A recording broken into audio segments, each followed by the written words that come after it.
Bismillahirrahmanirrahim. Wassalatu wassalamu ala Rasulillah. Allahumma salli ala Muhammad wa ala ali Muhammad kama sallaita ala Ibrahim wa ala ali Ibrahim fil alamin innaka Hamidum Majid. Allahumma lakal hamdu hamdan katsiran kama yanbaghi lil jalali wajhika wa 'azimi sultanik. Allahumma lakal hamdu 'inda ridha, Allahumma lakal hamdu ba'da ridha, Allahumma lakal hamdu hatta tarda.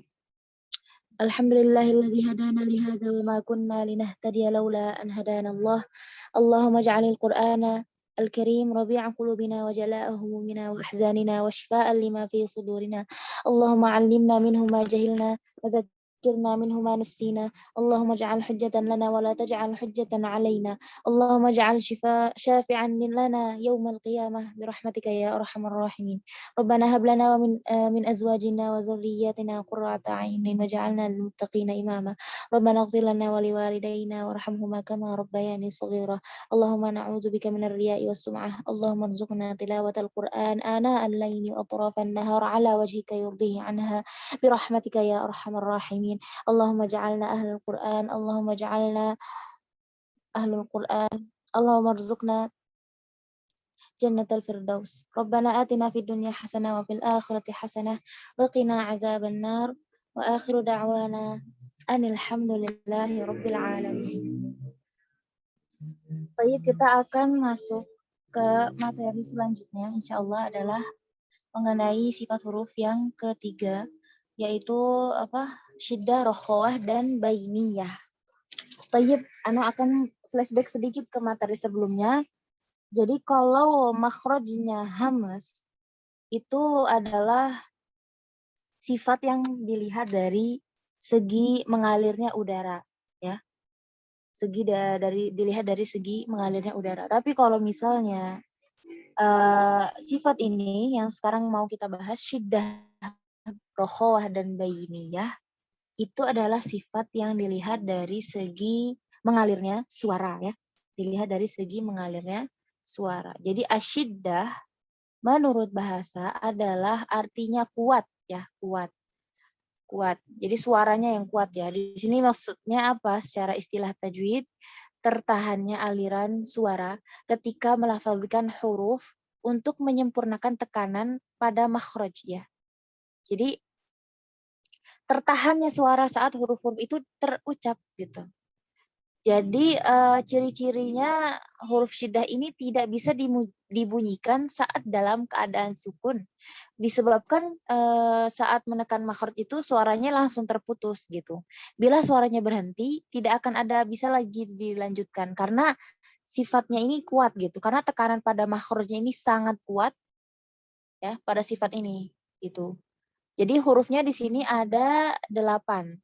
Ajida qatin bakat. Ajida qatin bakat. Kenapa bisa sekuat itu? Jadi contohnya ya, Ana contohin misalnya di huruf jim. Ini Ana contohin dari segi tidak ini ya, tidak kita pantulkan dulu, tapi dicontohin dari segi kalau misalnya dia sukun, ketahan doang. Kan dia aj, aj, aj, itu jim yang benar ya. Dia benar-benar tertutup makhrajnya. Ya, ini baru makhraj yang sempurna. Ini kalau misalnya bukan nggak dikolkolahin ya. Ini kita fokus ke syiddah dulu contohnya.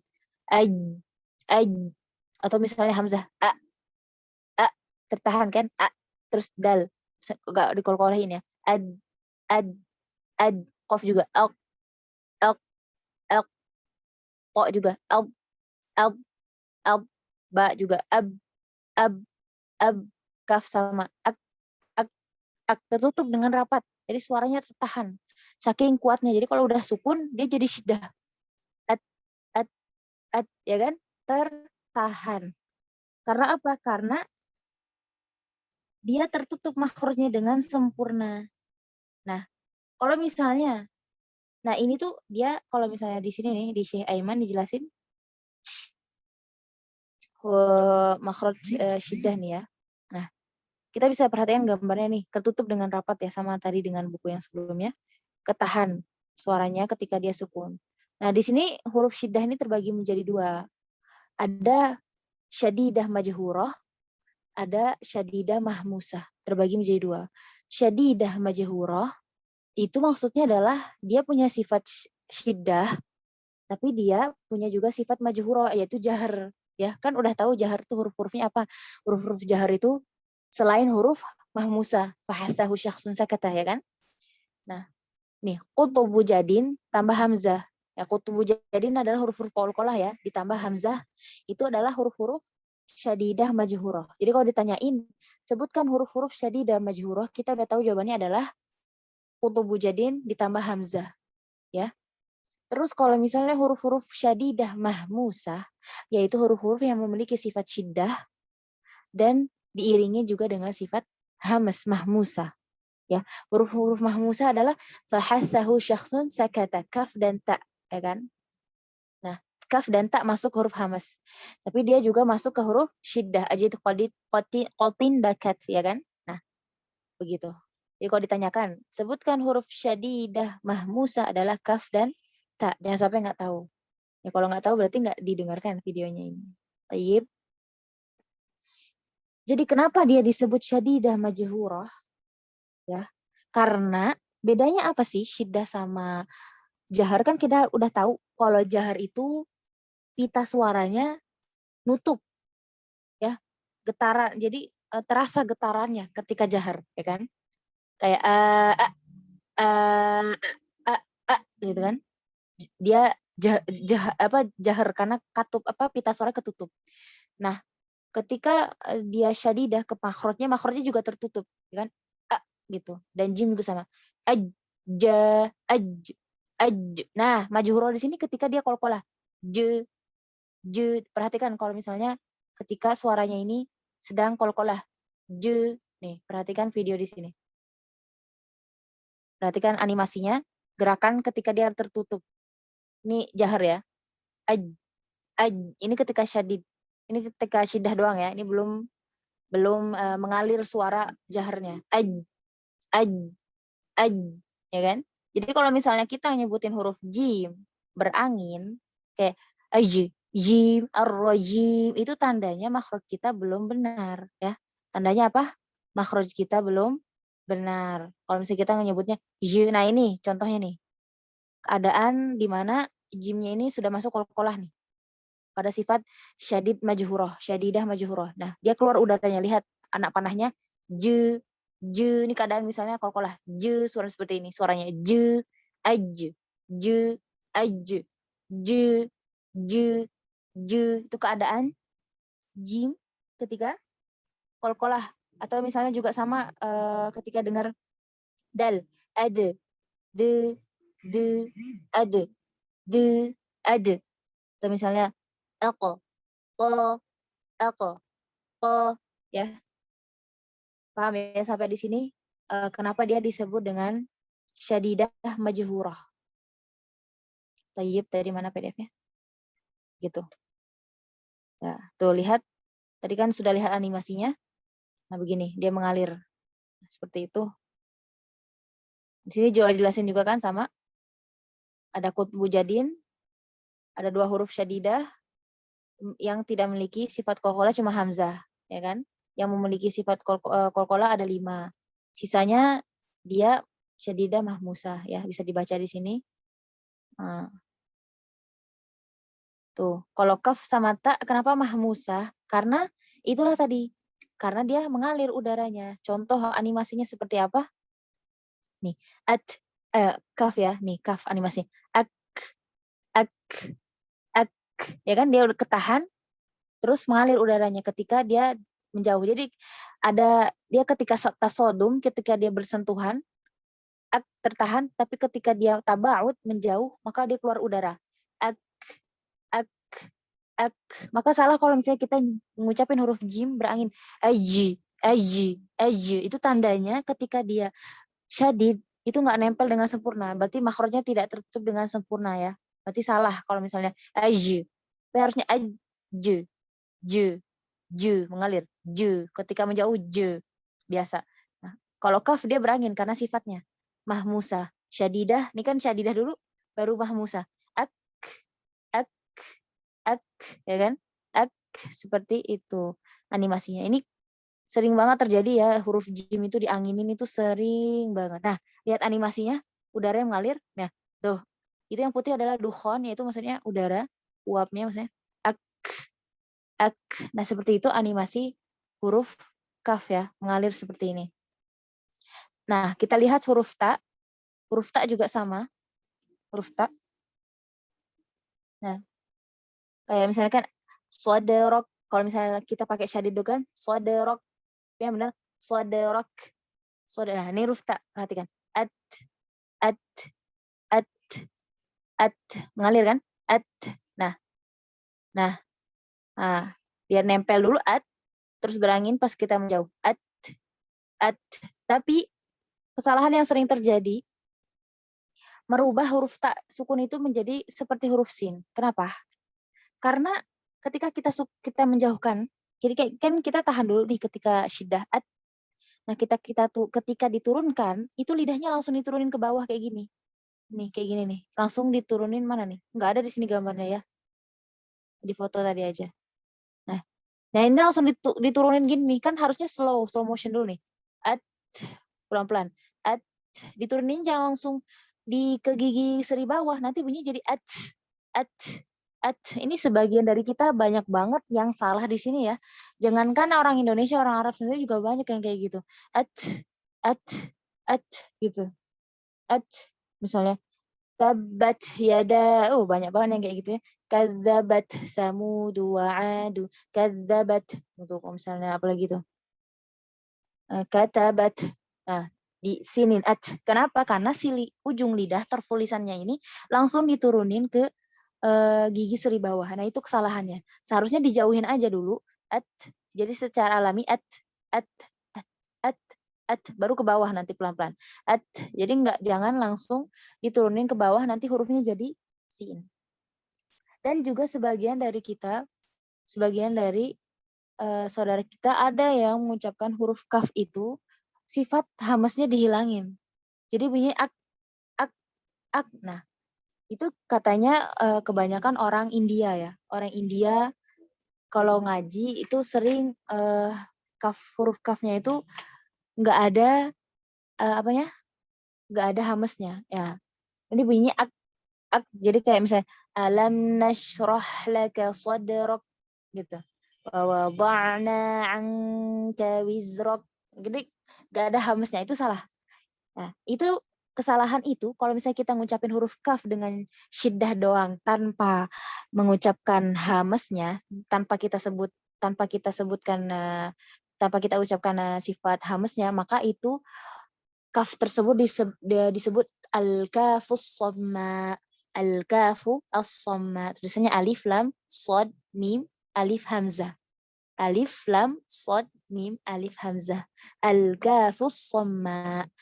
Nanti kalau misalnya ada pertanyaan, apa itu al-kafus somma? Yaitu huruf kaf yang diucapkan dengan sifat syiddah tanpa sifat hamas. Nah, itu salah ya, itu salah. Kita nggak boleh mengucapkan dengan kafus somma.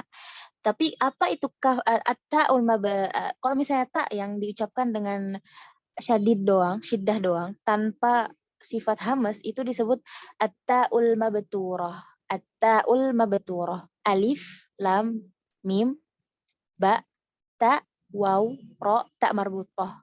Mabturah. Yaitu tak yang disebutkan tanpa sifat hamasnya. Jadi cuma syiddah doang. Kadzabat, syiddah doang, tapi hamasnya hilang. Nah, itu kaf at-ta'ul mabturah, itu nggak boleh ya, itu kesalahan. Jadi kayak kadzabat nggak boleh. Tabat salah, harusnya tabat swadrok ya, seperti itu. Sampai di sini insya Allah paham ya apa itu sifat dari asyiddah ya. Insya Allah paham, kalau nggak paham bisa ditanyakan nanti.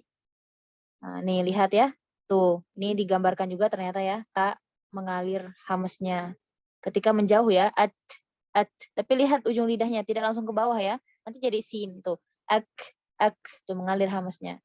Kita lanjut ke sifat selanjutnya, lawannya ya. Ar-rakhawah, artinya lembut. Ya, lembut. Jadi kalau secara istilah apa katanya? Mengalirnya suara pada huruf ketika melewati makhraj ya. Jadi huruf-huruf ini tuh menekan makhrajnya itu lemah gitu. Beda dengan syiddah tadi kan nempel dengan tertutup, sangat tertutup dengan sempurna. Sedangkan rokhawah itu lemah makhrajnya, tidak tertutup makhrajnya, terbuka gitu. Dan jadi suaranya mengalirnya lebih lega dong karena nggak ada penghalang apapun kan, ya. Nah, contohnya nih selain huruf-huruf ajad qatin bakat. Jadi kayak misalnya ha nih, ya kan? Ya nih digambar. Mengalir dengan sempurna. Z, za, z. Misalnya apa lagi? Mengalir kan? Nih, nah. Nah, mengalirnya dengan sempurna. Nggak ada penghalang. Nggak kayak tadi. Ini kita tahu sifat-sifat ini ketika sukun ya, ketika sukun. Kan kalau misalnya jim kan tadi kalau misalnya sukun udah nggak bisa lagi. Ujung-ujungnya jadi qalqalah keluar suaranya baru kan. Tapi kalau rokhawah kita mengalir. Nggak lancar. Nggak ada halangan di antara makhrajnya dan suaranya nggak ketahan sama sekali. Itulah rokhawah ya. Di sini ada animasinya kalau nggak salah. Bagaimana rokhawah tuh mengalir dengan sempurna. Tuh, tidak halangan sama sekali. Nah, ya. Tuh. Nah, itulah rokhawah. Lawan dari syiddah. Paham ya insya Allah? Nah, rokhawah itu pokoknya selain huruf-huruf yang disebutkan asyiddah yaitu ajida, qatin, bakat. Ada 8. Ya. Mana lagi tadi? Kita lanjut ke tawassut ya. Tawassut itu pertengahan. Ya, artinya pertengahan. Maksudnya pertengahan gimana sih? Jadi maksudnya ini sifat di antara kedua pasangan yang berlawanan tadi. Jadi misalnya nih si syiddah ini lawannya pasangannya adalah si rokhawah ya. Mereka ini punya watak yang berbeda. Tapi mereka ada penengah di situ, ya, ada orang ketiga lah ya. Nah, itu namanya bainiyah, tawassut, penengah. Jadi dia memiliki sifat di antara keduanya. Jadi dia antara kuat dan lembut. Dia nggak terlalu kuat juga. Dia juga nggak terlalu lembut. Jadi suaranya tuh sebagian tertahan, sebagian mengalir ya. Sebagian tertahan, sebagian mengalir. Maksudnya gimana sih gitu kan ya? Maksudnya dia tuh makhrajnya tuh tertutup dengan sempurna juga enggak, terbuka banget juga enggak gitu nih. Kayak lam nih ya. Mungkin kalau dia panah doang pusing ya. Coba kita lihat animasinya di sini ada ya. Ketika lam nih. Kita lihat animasi huruf lam ya di sini. Ada tuh. Nah, jadi suaranya itu kan ketutup tengahnya doang ya. Ya. Jadi dia tuh kan cuma tertutup tengahnya doang, tapi suaranya bisa mengalir dari samping. Nah, dari samping kanan dan kiri kan, dari sini nih. Nah, itulah kenapa dia disebut bainiyah atau tawassut ya. Jadi sifat tuh bisa disebut bainiyah, bisa tawassut sama aja ya. Al jadi suaranya keluar dari samping. Karena di tengah ketutup dengan sempurna, tapi masih ada celah di sisi lidahnya. Jadi keluar dia. L al l al ya. Nah, gitu. La al sama juga dengan halnya huruf yang lain ada tuh kan lin umaro ya. Jadi huruf ingat huruf yang bainiyah itu ada 5 oh salah. Ada 5 ya nah nih ada 5 ya lin umaro disingkat lin umaro lam nun ain mim dan ro lam nun ain mim dan ro disingkat lin umaro biar gampang ngafalinnya. Nah itu tadi contoh yang lam. Nah ini yang ro juga yang ro ingat gimana makhrajnya bisa di flashback lagi ke materi sebelumnya. Nah ini dia bisa keluar dari tengah ro ro ro ro kenapa karena tengahnya tuh ada celah sedikit. Jadi suaranya mengalir dari tengah. Ro, ro, ro, r, r, r, r. Dia mengalir di tengah. R. Tapi salah kalau misalnya kita nyebutinnya r. Itu tandanya makhrajnya nggak nempel sama sekali, nggak nyentuh. Jadi makanya suaranya cadel karena nggak nyentuh ujung lidah tuh nggak nyentuh ke akar gigi nih. Jadi bunyinya nggak sempurna jadi itu yang salah. Itu kenapa bunyi itu karena nggak nyentuh ya. Sedangkan rokhawah itu kan sebagian nyentuh, sebagian enggak. Terus yang salah juga kalau misalnya kita ngucapinnya kayak gini, kalau misalnya kita tempelin sempurna ujung lidahnya ke atas kayak lam, enggak kayak lam juga, kayak nun, terus kita nyebutin ro-nya kayak gitu. Nah itu nanti bakal terjadi getaran yang banyak, terlalu berlebihan. Sedangkan dalam bahasa Arab itu ro itu nggak bergetar banget, nggak jadi gini, kalau kita nutup makhrajnya betul-betul yang tengah lidahnya itu. Itu salah ya. Jadi nggak tertutup semua, jadi dia cuma nempel sisinya aja ya, nempel sisinya aja. Ini yang lam ya. Nah, di keluarnya. Nah, dia keluar nih. Ada lubang di sini tuh. Mengalir kayak gini. Nah, nah kalau misalnya ditempel semua nih sisinya, nempel nggak ada lubang, nanti nggak bisa keluar suaranya. Mungkin kalian ada yang mikir kok bisa sih dua sisi? Kalau Ana sih tadi dengar penjelasan si Aiman ya, nggak tahu salah atau enggak, tapi katanya bisa kita pakai sisi sebelah sini doang atau sebelah sisi doang aja, atau ro. Tapi katanya lebih gampang yang kanan dan Ana juga pakai yang belah kanan gitu. Ro, jadi getarinnya belah kanan. Ro, ro. Jadi bukan itu tandanya ketutup banget. Kalau saya berarti nggak nempel, ya. Sini keterangannya gimana? Mengalirnya sebagian suara pada saat melafadzkan huruf lam karena keberadaan ujung lidah menghalangi suara dari si depan tuh ya, gitu. Kalau ini mengalirnya sebagian suara pada saat melafadzkan huruf ro karena keberadaannya sebagian besar ujung lidah yang menghalangi suara sisi depannya, gitu. Nah, sekarang kita masuk huruf mim dan nun ya, huruf mim dan nun. Oh, di sini udah langsung ain ya. Di sini ain dulu. Kita mim dan nun. Nah, kalau mim dan nun ini kasusnya kenapa? Kenapa dia masuk juga? Kan bukannya ketutup ya, logikanya kan mim sama nun itu kan ketutup makhrajnya ya. Tapi mim dan nun ini walaupun sukun, walaupun makhrajnya ketutup, suaranya masih ngalir di hidung ke khusyum kan? An, am, gitu. Jadi itulah disebut tawassut karena dia ketutup dengan sempurna makhrajnya kan. Tapi dia masih bisa mengalir suaranya ke atas kan. Jadi nggak benar-benar ketutup, nggak ketahan, nggak kayak syiddah, ya kan? Beda. Kalau syiddah ketutup ya udah ketutup suaranya berhenti. Nah, kalau kalau dibilang rokhawah juga enggak karena nun ketutup, makhrajnya nempel banget kalau sukun. Mim juga. Jadi dibilang rokhawah juga enggak, maka disebut tawassut ya. An bisa dilihat padahnya itu kan. Nah, sekarang pertanyaan huruf ain. Lah, kok huruf ain bisa ini ya? Kok huruf ain bisa ketutup sih gitu kan? Rokhawah ya. Kenapa? Kita lihat animasinya ya, huruf ain. Ya salam. Nah, lihat pergerakannya. Nah, kalau misalnya dia sukun dia kan nggak ketutup kan? Nggak kayak jim nggak, tapi dia lihat masih ada keluar suara di katup epiglotis. Katup epiglotis ya namanya lisanul mizmar. Nih, lisanul mizmar artinya adalah katup epiglotis. Suaranya tuh masih keluar dari belakang katup epiglotis tuh. Kejepit suaranya kan. Jadi walaupun sukun, jadi bisa dibilang dia sebagian tertutup katup epiglotisnya tapi masih bisa keluar suaranya. Makanya dia disebut sifatnya rokhawah gitu. Ya. Masya Allah ya. Ilmu tajwid ini sangat luas. Itulah alasan-alasan kenapa dia disebut syiddah, rokhawah, tawassut. Ini juga nih. Mengalirnya sebagian suara pada huruf ini. Kalian bisa baca sendirilah di PDF-nya ya. Nanti karena sudah jelaskan. Kalian bisa baca sendiri nanti penjelasannya gimana. Ini apa nih? Seluruh huruf berharokat fathah, dhammah. Oh, ini tentang zamanul harokat. Itu nanti Ana bahas nanti ya. Kita sampai di sini dulu aja. Insya Allah besok kita nggak masuk sifat dulu, tapi kita akan lanjut ke namanya azminatul harokat. Ya. Sampai di sini paham ya insya Allah. Nah ini nih, nanti kita bakal bahas ini. Azminatul huruf sahihah. Kita tutup dulu aja sampai di sini. Insya Allah pada ngerti ya. Subhanakallahumma bihamdika. Asyhadu an la ilaha illa anta. Astaghfiruka wa atubu ilaik. Assalamualaikum warahmatullahi wabarakatuh.